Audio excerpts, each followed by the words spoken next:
welcome back to another episode of the Good Business Podcast. My name is Danny and I am your host, and I'm joined here today with Gavin Johnston, who is the owner of Inverness Taxis. You're the co-founder of SafeKab. You've got IT Garages and Aberdeen Taxis, is that right? Correct. There we go. That was well good done. memorisation there.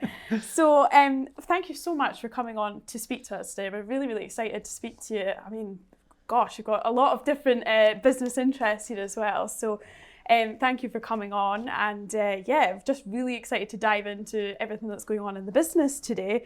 So just as a brief overview, we're looking at SafeKab as well. And I know that SafeKab is a new business innovation by Inverness Taxis, and it's a software program that's aimed at providing much safer conditions for users of taxi services. And it's definitely one that I've seen a lot of kind of news about recently, and I've heard a lot of people talking about it as well. So excellent. I'm excited to dive into this with you today. So here at the Good Business Podcast, we believe that at the heart of good business is good people. So my first question to you is, who are you and how did you get here? Do you want to tell us a little bit about your story?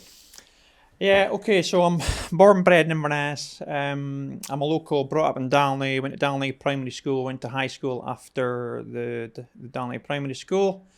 Left school at 15, hopeless, didn't like school, dyslexic, so didn't get on very well there, and started working in the family business at the age of 15. Did a few things, worked in Africa. Oh, wow. Then I went to Norway, ended up working in Norway. It's probably where I really got my eyes opened to business and how the world kind of worked in a kind of business way, and how to find my own feet really was, I worked in a trawler in Norway in the fishing boats, which was hard work, but I learned a lot there. Yeah. I was there for about a year. I actually got deported from Norway, which maybe I shouldn't say, but it's one of these stories. I learned a lot there, a lot of good memories, but ultimately they didn't want you in the country. Well, you know this, you see all these people coming across here on boats. Well, that's what I did a long time ago. I went over there on a boat, but that's another story for another time. But I learned a lot there, and it gave me a good foundation on moving on. So when I came back from Norway, I was kind of at a loose end looking for things to do. Ended up wood cutting. I was a lumberjack for a while.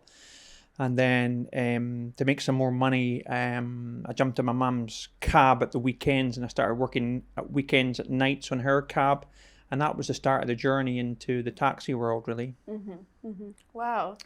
That's quite a story. Yeah. It's it was interesting back in my early days. But I enjoyed the taxis. I enjoyed the social side of it. Enjoyed getting out and about and meeting people at weekends.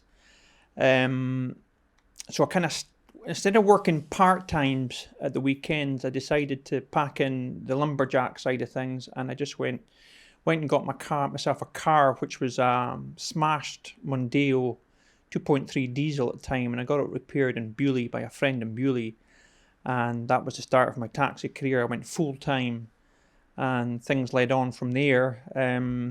My mum had a 25% share of a business which was based in Thornbush Road. Mm-hmm.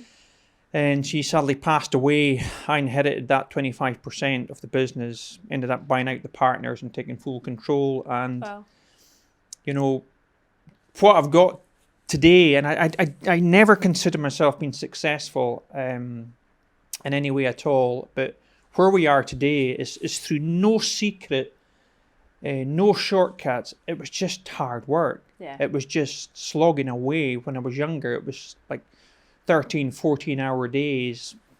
And it was just long hours and hard work. No secret at all. Yeah. Just pull your socks up and get on with it. That was it. And we would just try and go and get some more accounts each month. Trying to start new drivers, and then when we were happy with that, we'd go and talk to other business owners and try and get some more accounts, and just kind of went from month to month, just kind of growing a little bit to where we are today. And so did you start as a taxi driver, and then, or how did you now own the business? Where did that all come from? No, I started as a taxi driver. I was driving for over 10 years as a driver full time. And then when I finally did take control of the business, I still was a driver. I had people working there because I really enjoyed the driving side of it. Yeah. But I stopped driving taxis probably 20 years ago, I guess, and then kind of moved into the office. Although I still do drive from time to time. I do cover school runs. I've got my PSV license, so I'd still do some work on the bigger buses, the 16-seaters in the summer when we're busy with golfers and tourists and that sort of thing. I still do that kind of work. And about 10 years ago, we were... it's hard. I mean, you just have to work with the population that you have. So Inverness is not a big place. So we're wanting to do a bit more. So we moved to Aberdeen and we set up in Aberdeen as well. That's 10 years old. So I have a partner, Chris, that looks after that side of it for me, and he does a great job there. So I don't have to. Yeah. At the beginning, we spent a lot of time there, but now I don't spend so much time there. Yeah. So most of the efforts now are, well, pretty much I would say 80% of my effort now is on SafeKab. Yeah. Yeah. And do you think business was always something that you were interested in? Because it certainly sounds like from a young age that was something that was in and around you. So do you think this has always kind of been the long-term interest? That's a secret career that you wanted? That's a good question. I always wanted to do my own thing from when I left school. I didn't really want to get tied down to office sort of work and stuck indoors, although that's all I do now actually, which is quite ironic, isn't it? But I really liked the outdoors. When I was younger, I was crazy mad on motorbikes and I was always outdoors and I was doing a lot of competitions, competing, travelling around a lot, and I just loved that. I think that's when I came back from Norway, I went into the wood cutting because you were outdoors. It was doing your own thing and you weren't getting told what to do, where to be, and what time to be there. Yeah. So I think I always wanted to do for myself.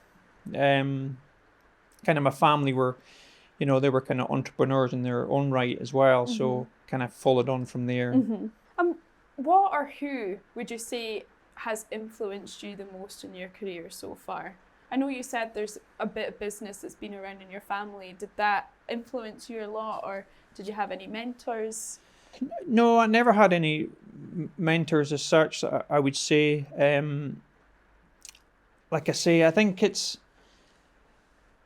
When I was younger, the kind of people I looked up to was people in my sport.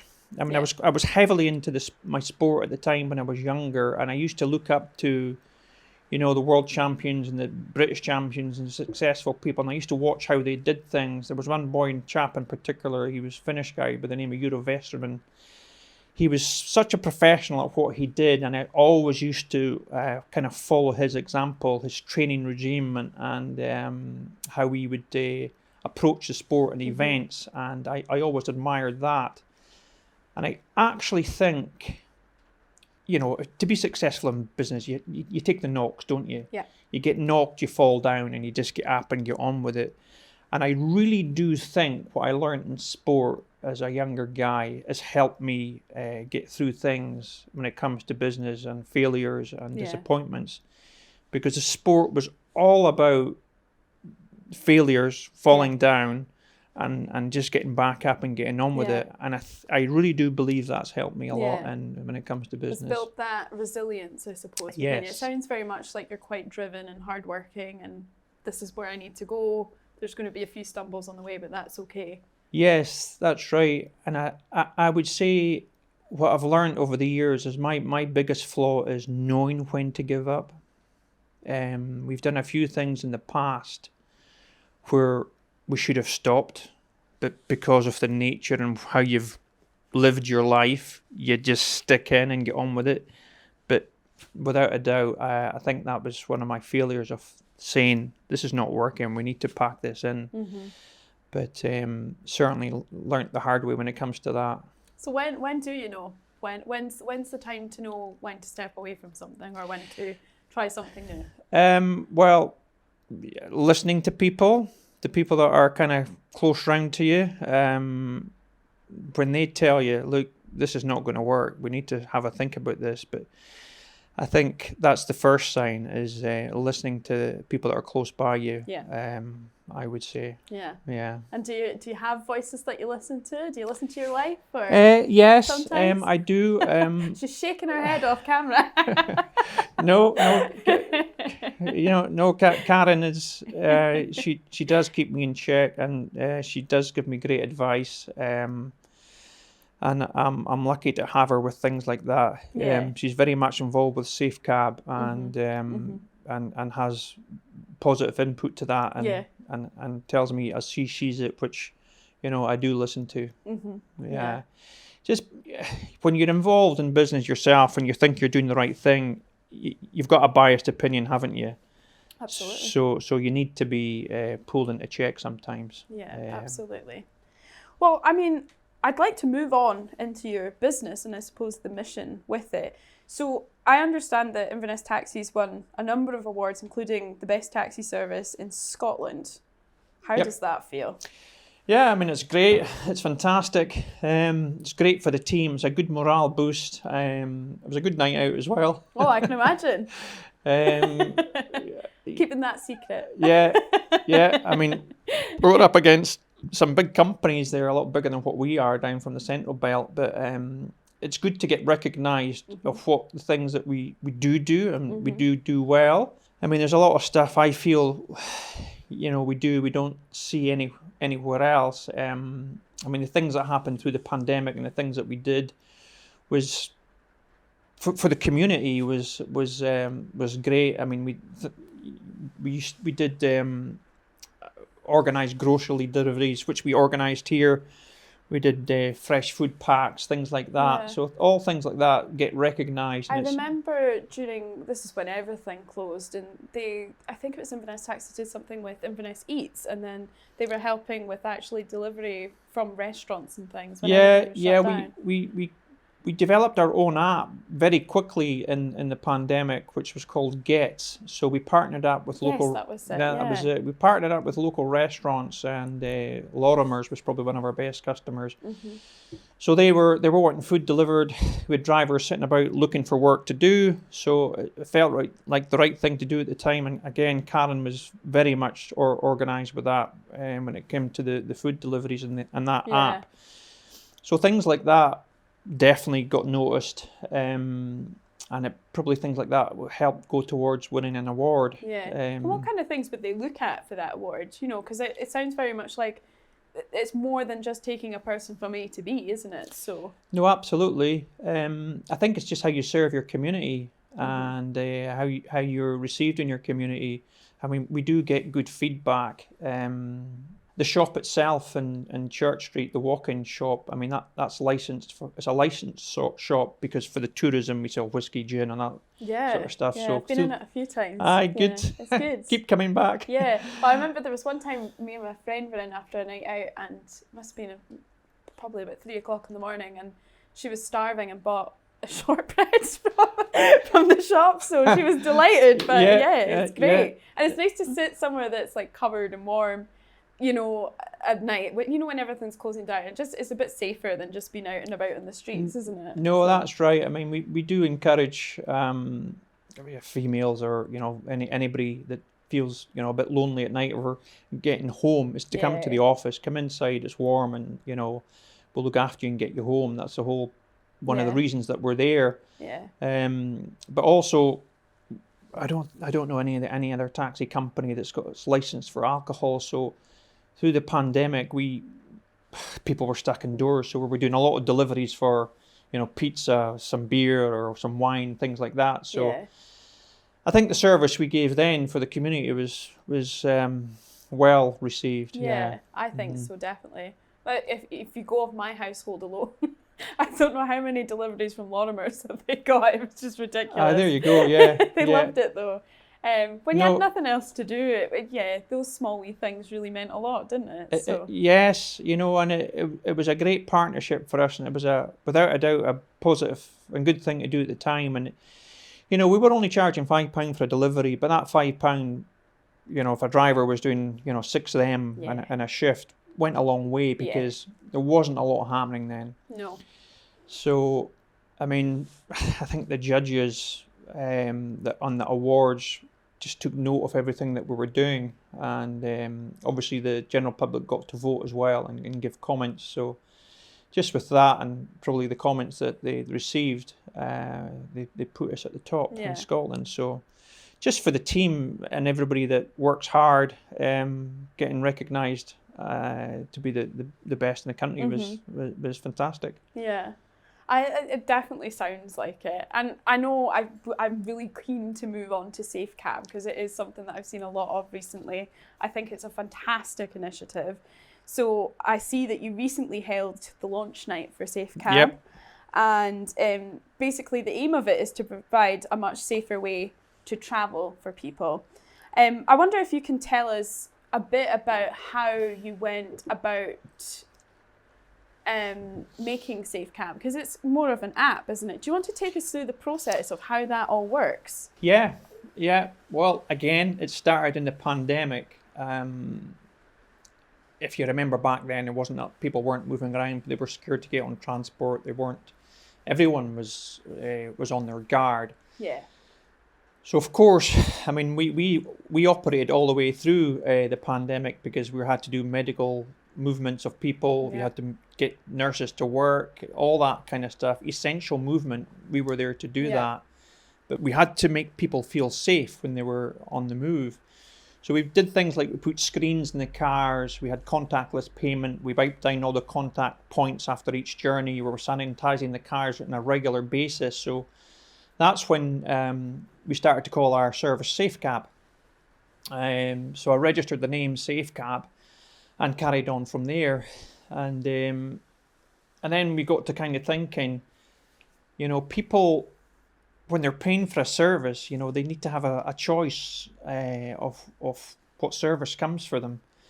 So by that time, my developer was already working on something. So we started talking to each other and we decided to work together on this new concept called SafeKab. So it is app-based. It's a digital service, but if you think about it, for decades, anytime you wanted a taxi, you would phone one, you would book one on the website, you'd book on an app, you could email one. Whichever way you booked it, whatever came for you, that's what you took. Yeah. You've got no choice. Yeah. So we flipped that round. So what happens now and what we want to provide is a totally transparent platform for you to book a trip. So if you want to have a trip on SafeKab, you put in the details and submit that to the app, and that goes to the drivers that are close by you. So that we give all the drivers full details of the trip.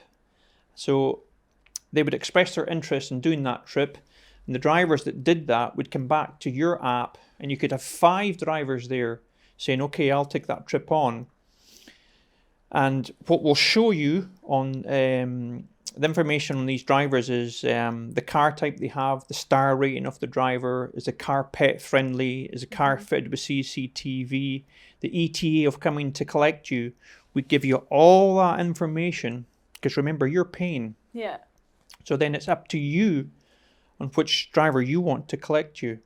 So you would select that driver and he would just come and collect you. The other guys would be told they're not successful, wait for the next one. So the car would come and pick you up.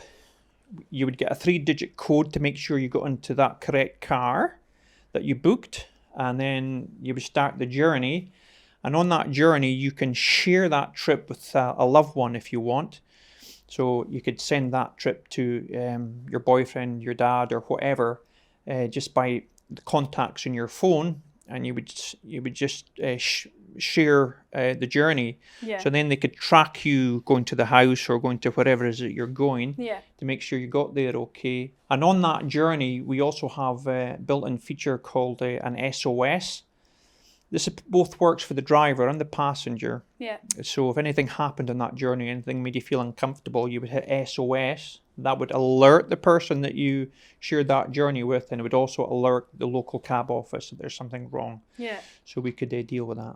I can't even tell you how amazing that feels as a young woman listening to the services that you offer with that. because I can tell you, and I know I'm not alone, the amount of women who feel unsafe travelling from A to B, even in taxis, particularly at my age. I can count on the one hand, thankfully, the amount of kind of journeys that I've had to do these things in, like sharing my location, but it happens. Yeah. And there isn't much actually that I've ever seen, apart from maybe this, that offers that kind of service. Yeah. And I can't tell you just how reassuring that would make me feel travelling from A to B, just having these extra safety guards in place. Yeah, yeah.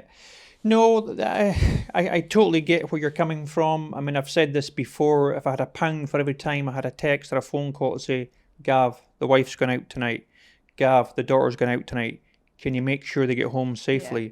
So I know it's a real thing. And Inverness is a small place, and there's a lot bigger, badder cities than Inverness on the go. So it's something we believe that should have been addressed maybe before now, but we'd like to think we're kind of ticking these boxes with SafeKab. And also there's SafeWalk that's built into that as well. Yeah, I wanted to touch a bit on that. Do you want to explain a little bit about SafeWalk and what it is? Yeah. I mean, SafeWalk came about again because after the pandemic restrictions lifted and people went out, we was massive shortage of drivers and to cover the demand. So we couldn't cover the demand. So I quickly spoke to my developer and came up with SafeWalk, which means kind of like for students or people who are not too far, for maybe a couple of miles, they could walk home. This is a free service. So they would do the same thing. They would just plot in the destination, share that walk with their dad or their husband, and they would watch them walking home. And if they veered off the path or weren't home in the allocated time, they would get an alert. And of course, again, there's an SOS when they're walking home. They felt threatened at all, they'd hit the SOS. That would alert the loved one, and it would also alert the local cab office as well. Yeah. So that's just a community service that we offer there. We don't charge for that. Yeah. And how easy was it to develop that app? Because I mean, I'm coming in totally ignorant to. It seems like there'd be a lot of work involved in the back of that. Yeah. How did you go about it? Yeah, there's a lot of work. I mean, I'm not the developer. I have the ideas and kind of know what the public need. But my partner, he is the coder, and it's very complicated. It sounds it. It's very complicated. I mean, we did launch in Inverness, call it a soft launch, maybe 4 or 5 months ago, I would say. Mm-hmm. We're on now. We've just relaunched phase 2 of the app, but of course we found a few issues there that we had to iron out. But the tech side of it now, we're happy with what we're at. Yeah. So we're looking on for the next phase. But the building of the app, almost 3 years. Wow. And that was full time for a couple of coders. Wow. Yeah, so a lot of work. A lot of work. Yeah. and I seen recently as well that you won an award at the Highland Business Awards specifically for SafeKab. So that must have been a great feeling after that amount of work that went in. Do you want to tell us or talk a little bit more about that? Yeah, I mean, I never thought about the business awards at the time that they were up, but then when it got suggested to me, I thought, well, of course, this is absolutely right up our street. So Karen prepared our application and submitted it for us. And on the night, it was just brilliant to get picked as the winner. So it must have been amazing to see your idea come to life and then get an award. It must have been really good for the soul, was it? It was great for the team, and what I really enjoyed was the messages I got after it, and the emails I got sent to me. Yeah. You know, well done, well deserved, great thing you're doing. I mean, these comments like that, these are the things that spur you on. That you know, people recognise it's a good thing you're doing. You're onto something here that's you know, getting received well. Mm-hmm. So it does make you want to push on with it, which is exactly what we're doing. Yeah. Well, I mean, I'm pretty much in that camp. I think it's an amazing idea. To be honest, I don't know why it wasn't around before. It's, you know, when you stumble across these things and you're like, why wasn't this in my life before now? It definitely seems like one of these ones that should have been around for a while. Yeah, exactly. Now, we talked a little bit about the pandemic, and, you know, to stay ahead, I think businesses always need to innovate. You know, Inverness Taxis as a whole seems to be ahead of the game and continuously innovating with its various services. How important is innovation to you in the business? It's very important to us. I mean, one is, you know, people live a convenient life. They want to do things in a convenient way. They don't want to fuss. They don't want to wait, and everything needs to be at their fingertips. So we very quickly realised we have to get on this wagon to, you know, provide the service that people want. I mean, I know now sometimes, well, the drivers tell me this, some of the young guys are travelling, they book their cab in the app, and when they're in the taxi, they're heading to Wetherspoons, they book their drink before they get to Wetherspoons. Yes. So they do everything on their phone.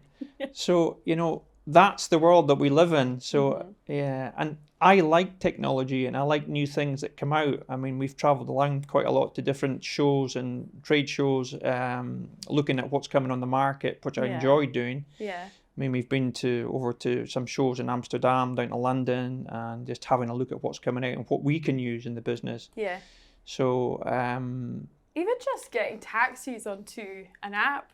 You know, I remember when Inverness Taxis first went over, and I was just like, oh, thank goodness, because, you know, you go to Edinburgh and all these places, or Uber, it's like, I feel a lot of people, you know, there probably is a few things about Uber, it's one of these ones you don't really mention among taxi drivers, but the general principle around it, it's like, everybody's on their phone now. They're doing everything by phone, and it's the ease and the convenience of it. So I was really happy when they came out with the app, because it was just so much easier to deal with. But also, if you're, you know, at a house party or whatever, well, that's where I usually ended up, and you didn't know the exact address, it always picked up where you were. That's right, yeah. It was really handy. Yeah. And if you think about in our industry how it was years ago, I mean, when I first started driving, it was back and then was, I mean, if you phoned back, there was nothing like that back when I started driving, mobile phones and bloody apps. It just didn't exist. You phoned for your taxi, and if you were in the Gillens or the Phoenix or something like that, you had to be standing outside waiting for your taxi. None of this track your car. And if the driver would pull up, and if you weren't outside, that's it. You'd lost it. But now, you know, like I'm saying, we're just trying to change the way things are.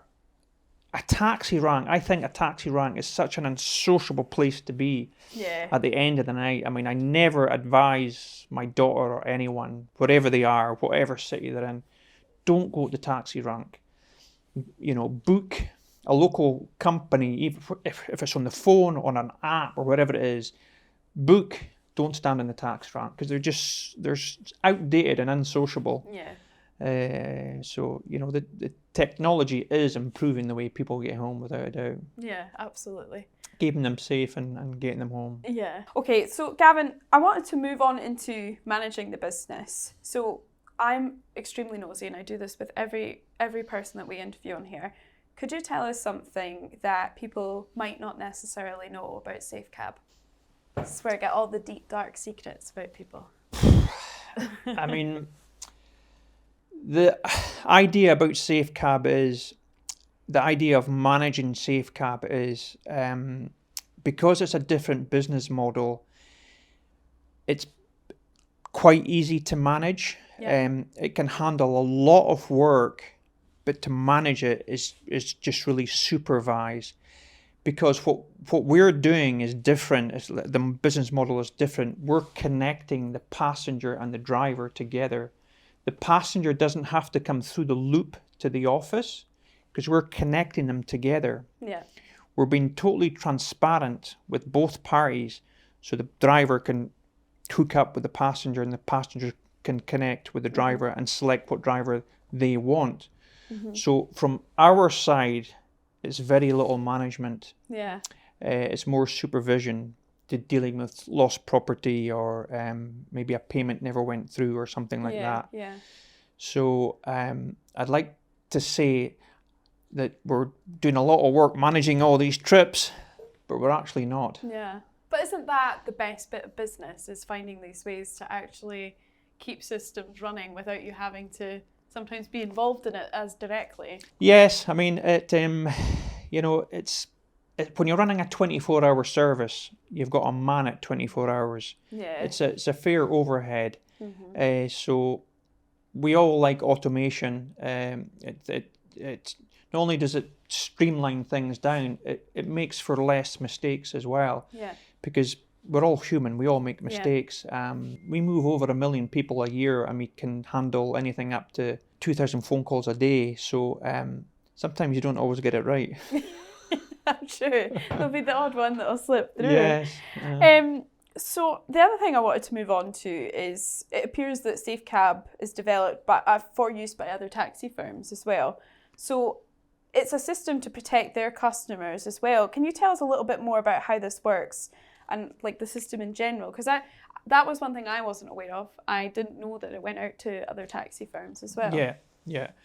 Okay. The first thing is, I mean, the amount of development we've put into SafeKab and would not have been viable just to do that for Inverness. Yeah. And the whole concept of that is we want other companies to have the same tool for their area as what we're using in Inverness. And we want, the masses, the general public, they want to move around from city to city or place to place with one app in their phone.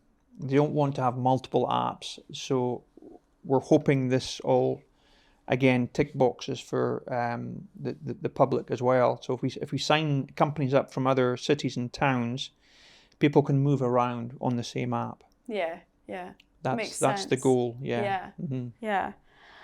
And I know as well that, there probably was quite a few big challenges facing the industry at the moment as well. I wonder if you could talk a bit more about some of the challenges that, taxi firms are facing, and has, innovating these kind of more onto digital and online kind of services, is that helping tackle these challenges? Yeah, we're hoping SafeKab will help companies around the UK, not just around the UK, elsewhere as well. I mean, the biggest challenge companies have had is the big multinational apps that have come to all these different countries, UK included. They are taking drivers off the local companies to go and work on these apps. They've shut down hundreds of companies in the UK already, and they're not only taking the drivers, they're taking the customers. What we've all learned is that people want convenience and they want an easy way to book a lap. That's what these big apps have taught us. Yeah. And they've also taught us that drivers like that technology. They like their own terms. They can come and go when they please, and they like the simplicity of getting their work done through an app. So we're hoping that our app, we'll only work with local operators. We don't take drivers. So our model is to help local operators in different cities get these drivers back and get them working in the local circuit. I'll give you a stat so you'll get an understanding of how big this problem is. There's around 400,000 drivers in the UK, and there's 150,000 of these drivers working for the big multinational apps. My God. So from, in the space of 10 years, these local guys have lost over 150,000 drivers in the UK.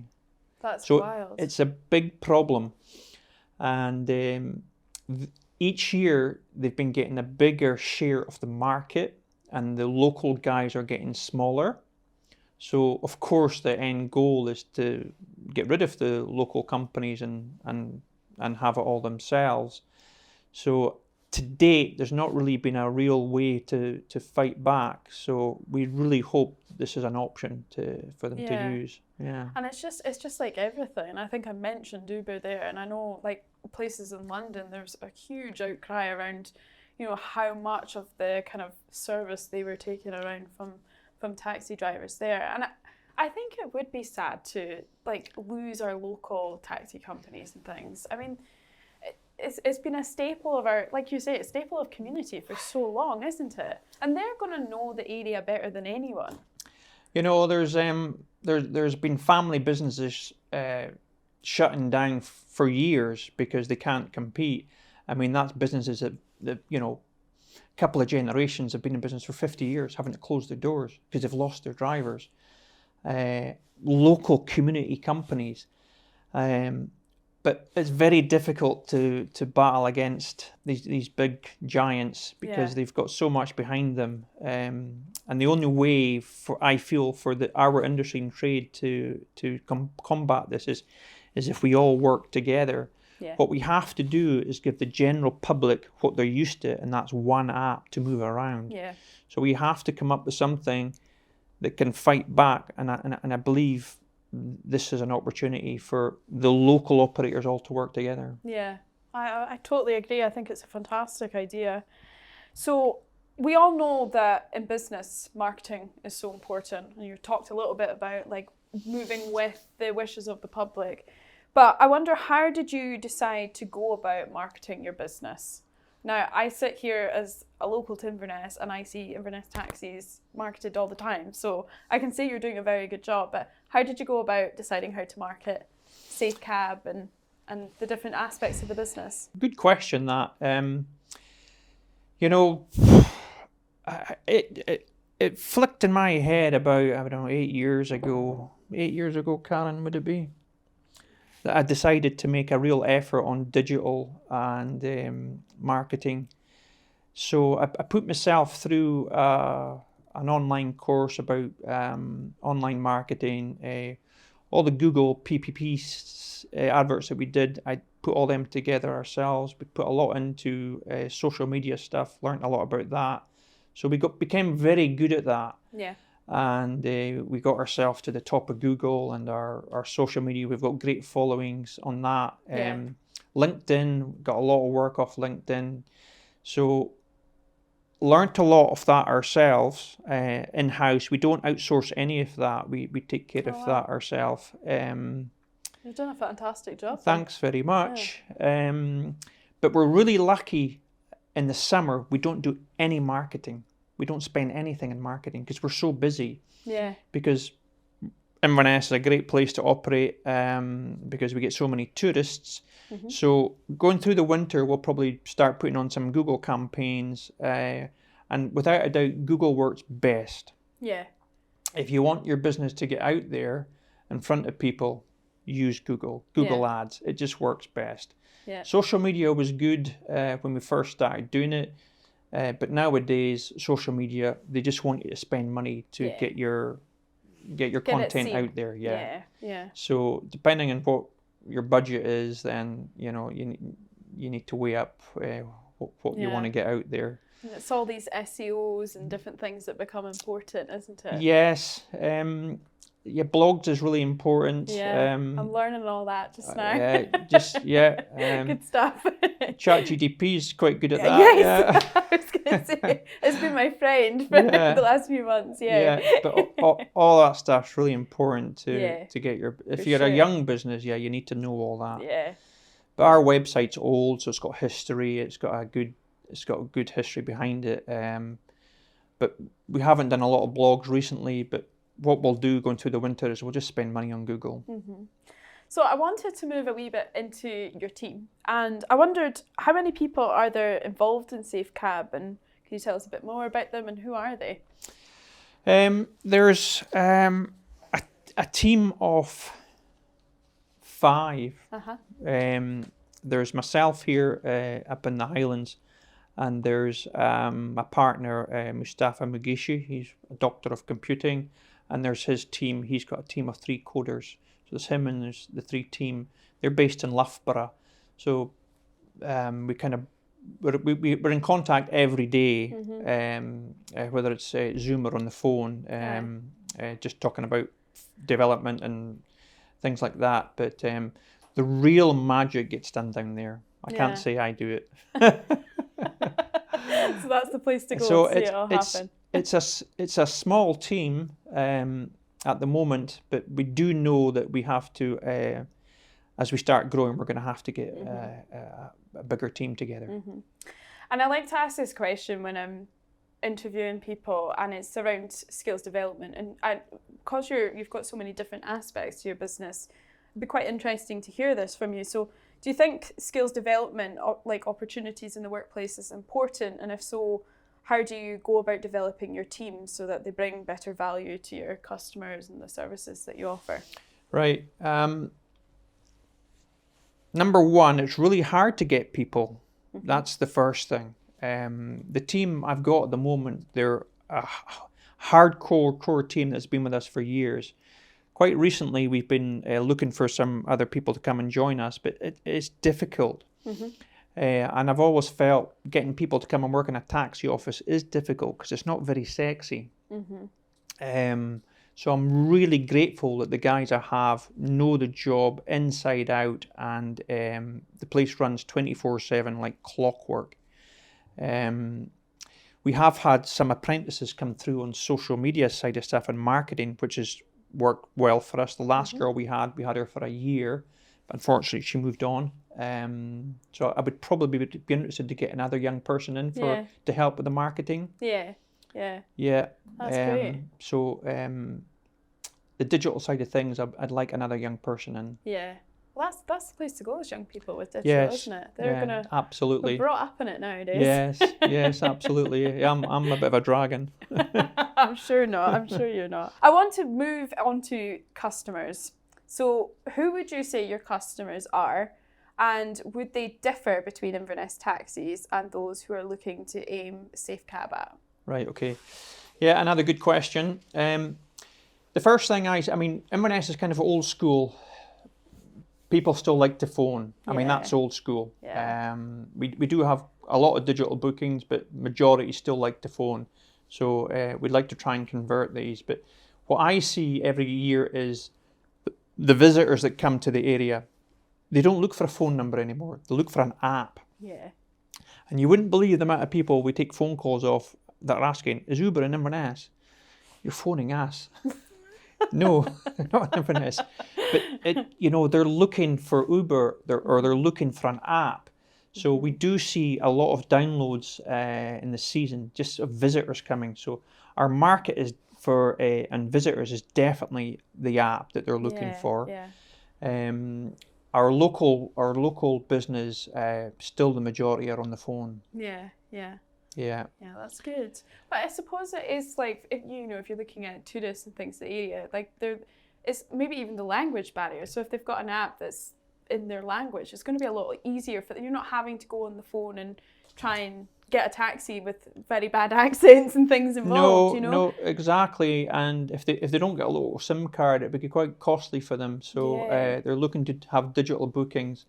We get a lot of bookings on the website as well, but definitely it's the app. Yeah, it definitely seems to be the way that things are moving. So why do you think that your customers come back to you?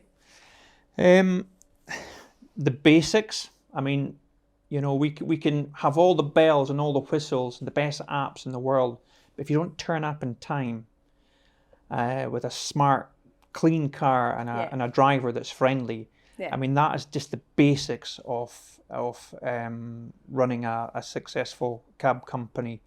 And I've seen it year on, year out. Just get the basics done. Don't tell somebody we can take a booking at 8:30 in the morning when we're already booked at 8:30 in the morning. Yeah. Just say, look, we're booked. We can get you at 9 o'clock. Yeah. It's just being honest and giving the cab when they want one. Keeping that customer service high. Yeah, it's really that. It's just not fancy, but somebody's got an appointment to get to for 9 o'clock. You have to get them there for 9 o'clock, and that's what we do. Good. Yeah. Well, I wanted to go on to the future because I think there's so much exciting things that we've spoken about so far. But what do you think is next for the business, and what area of the business do you think has the most growth potential? Next for the business, for a start off, we'll probably have a bit of a breather through the winter because it's been bonkers for the summer. So the guys in the office have been doing some crazy hours, so they'll be looking forward to getting some time off. Have a good Christmas party. Yeah, absolutely. They're due. I'm due to take them out. So through the winter, we'll just get things kind of tidied up and get ready for next season, because next season will be the same. Yeah. But for growth for us, I do think SafeKab will help us grow in Inverness, as I think more customers will come onto that, which will bring more business into the company. But for further development and growing bigger, then for me, we want SafeKab to go into other cities and towns. Yeah. And get more of the general public using that app. Yeah. For me, that's the real exciting future. Yeah, and it sounds like there's a lot of growth potential there. Like, it's exciting to think about that going elsewhere. Yeah. We are excited. Yeah. So next year I'll see us looking to market out to other areas. That's amazing. Yeah. So it's like that and a bit of hard work. Yeah, you can get there. So I don't know if there's anything else that you wanted to share with our listeners. If not, this is the time to plug your business. So how can our listeners connect with you, or online or in person? I mean, the best way to get us is just online. Follow our social media, check out our website. If you're in town and want to get home, just come to our office in Church Street. Buy some shortbread. Get some shortbread, yeah. But remember, we're a community service. We're there to serve the community. That's our job, Yeah. and that's what we all thrive to do. As I said, we have a great team in their office, and they're passionate about what they do.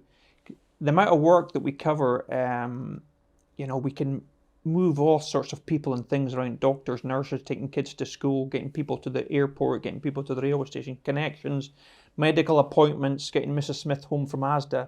There's a huge amount of range of work that we do. So we know we have to be there every day, 24/7, to make sure we get all that done. And we are passionate about that. And we see time and time again where the demand can get heightened because of storms or snow or flooding or pandemics or stuff like this. So we all know we have to get up and get in there and get it done.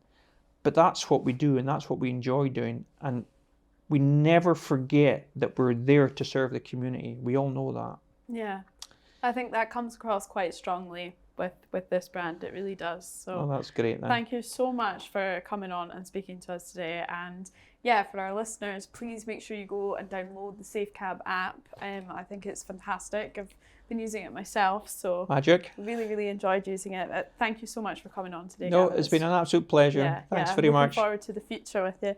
So thank you so much for joining us in for another episode of the Good Business Podcast, where we try to get to the heart of good business and the people behind it.